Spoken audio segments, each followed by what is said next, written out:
Making ginger and turmeric powder at home is easier than you think. And once you try it, you'll understand why many people stop buying it at the store. Hi friends, I'm Nancy. Today, I'll walk you through making ginger and turmeric powder at home, an easy, step-by-step method that anyone can follow. Stay with me, because once you see how easy this is, you may never go back to store-bought again. Let's move on to the preparation step for making ginger powder, because how you handle the ginger at this stage will affect the flavor, color, and texture of the final powder. Start by choosing fresh ginger that feels firm and heavy in your hand. The skin should be smooth, with no soft spots or mold. Rinse the ginger thoroughly under clean running water to remove any dirt. Then gently peel off the thin outer skin using a spoon or small knife. Try not to peel too deeply. You only want to remove the skin, not the flesh, where most of the aroma and nutrients are. When I was younger, whenever the weather turned cold or my grandmother felt bloated after a meal, she always reached for ginger. She never rushed. She made her own ginger powder in the kitchen, slowly and carefully, the way she did everything. Every morning, she mixed a small spoon of ginger powder with warm water. It helped warm her stomach, supported digestion, and eased the cold in her hands and feet. On days when she slept poorly or felt sore and tired, ginger helped her feel more comfortable and calm. That's when I understood something simple but important. Making ginger powder is not just about using ginger. For older adults, it is a gentle, steady way to take care of their health, day by day, in a natural and lasting way. Once the ginger is peeled, slice it into thin, even rounds. After that, take one more step that many people skip. Stack a few slices together and cut them lengthwise into thin strips. Cutting the ginger into narrow strips helps it dry more evenly and more quickly. This small detail makes a big difference. Especially when you're drying ginger in the oven, thin strips allow heat and air to reach all sides, preventing moisture from getting trapped in the center. Line a baking tray with parchment paper and spread the ginger strips out in a single layer. Make sure they don't overlap. Now let's prepare the turmeric. Fresh turmeric is similar in shape to ginger, but has a bright orange color inside. Look for pieces that feel firm, plump, and heavy for their size. Avoid any that look shriveled, moldy, or overly dry. Rinse the turmeric thoroughly under clean water to remove any dirt clinging to the surface, because turmeric has a strong natural pigment. You may want to wear gloves or use an old cutting board to avoid staining your hands or countertop. Next, gently peel off the thin outer skin using a spoon or small knife. Just like with ginger, try to remove only the skin and not too much of the flesh underneath. Once peeled, slice the turmeric into thin rounds. Thin slices are important because they help the turmeric dry evenly and prevent moisture from getting trapped inside. With turmeric powder, my grandmother kept things very simple. She often added a small spoon to warm water or soup, especially on days she felt tired or heavy after eating. She liked how it made her feel more comfortable and balanced.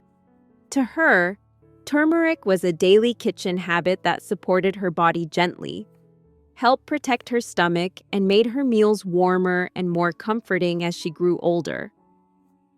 After slicing, take an extra moment to cut those slices into narrow strips. This step makes a noticeable difference. When turmeric is cut into thin strips, air and heat can circulate more easily around each piece, helping it dry faster and more evenly. It also helps preserve the bright color and natural aroma.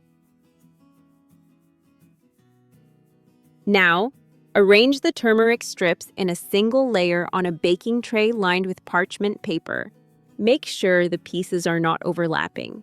After both the ginger and turmeric have been fully prepared and sliced into thin strips, we can now move on to the drying step, which brings everything together.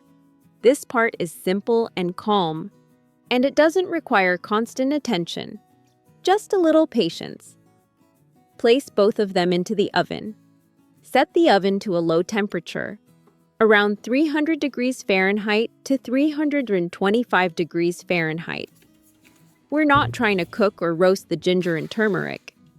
The goal here is to slowly remove the moisture while keeping their natural color, aroma, and beneficial properties intact. Leave the oven door slightly open. This small detail helps steam escape and prevents the pieces from softening instead of drying. Every 20 to 30 minutes, take a moment to check on both trays.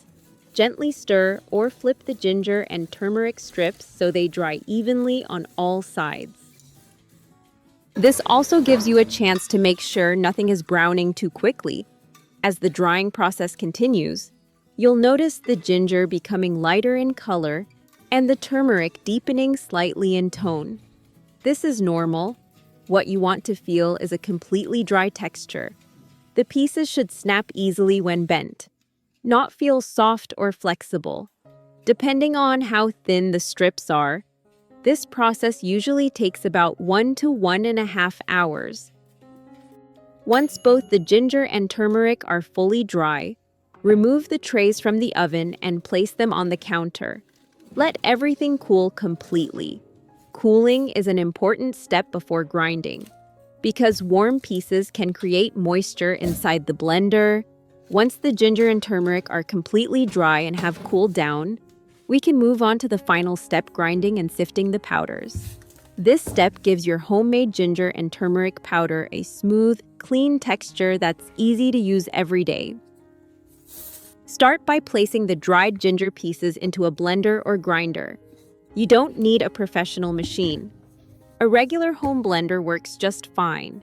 Pulse in short bursts instead of running it continuously. This helps break the pieces down evenly and prevents the powder from heating up too much. Do the same with the dried turmeric, grinding it separately to keep the colors and flavors clear. After grinding, pour each powder through a fine mesh sieve into a clean bowl. This simple sifting step removes any coarse bits and gives you a soft, even powder. For many years, I always bought ginger and turmeric powder from the store. One day, I opened a jar that had been sitting in my cabinet for a while, and the smell felt flat and dusty. That's when I started wondering how fresh it really was. Now you have fresh, fragrant ginger powder and turmeric powder, made right in your own kitchen. Do you usually buy ginger and turmeric powder? Or have you ever tried making it at home? Leave a comment to let me know because you made these powders yourself. You know exactly what's inside. No fillers, no preservatives, just clean ingredients, stored in airtight jars in a cool, dry place. Both powders can be used for months. This simple habit brings comfort, confidence, and everyday usefulness to your kitchen. Thank you so much for spending this time with me today. If you found this helpful, please like the video and consider subscribing for more gentle, homemade recipes to support your everyday well-being. Take good care, and I'll see you again soon.